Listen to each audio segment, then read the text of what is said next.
வெளி தேசத்தில் ஒரு பிரசங்கியார் பைபிள் காலேஜில் பிரசங்கம் பண்ணாராம்.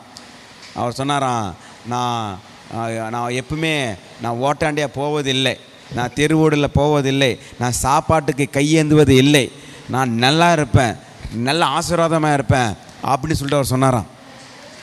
சொல்லிவிட்டு பிரேக் விட்டாங்களாம்.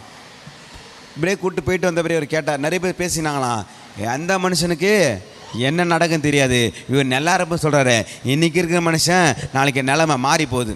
அதுதானே இன்றைக்கி இருக்கிற நிலைமை பார்த்துனே இருக்கிறோம், நாளைக்கு வேறு மாதிரி ஆயிடுறாங்க. அப்படி போல் இருக்குது. இந்த மனுஷனா இப்படி வந்து சொல்கிறாரு அப்படின்னு சொல்லிட்டு அநேக பேர் அந்த பிரேக் டைமில் பேசியிருக்காங்க.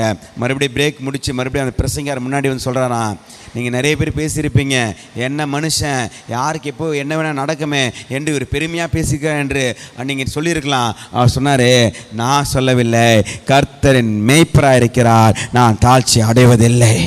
கர்த்தர் என்னை மேய்த்து கொண்டு இருக்கிறார், அவர் எனக்கு மேய்ப்பராக இருக்கிறார், நான் அவருக்கு சொந்த ஆடாக இருக்கிறேன். எனக்கு என்ன தேவை, எந்த இடத்துல புல் இருக்கிறது, எந்த இடத்துல தண்ணி இருக்கிறது, எந்த இடத்துல கொண்டு போய் பாதுகாப்பை எப்படி கொண்டு வருவது என்று அவர் இருக்கிறதுனால நான் தாழ்ச்சி அடைவதில்லை, நான் குறைவதில்லை, நான் ஓட்டாண்ட போவதில்லை, நான் கையேந்துவதில்லை.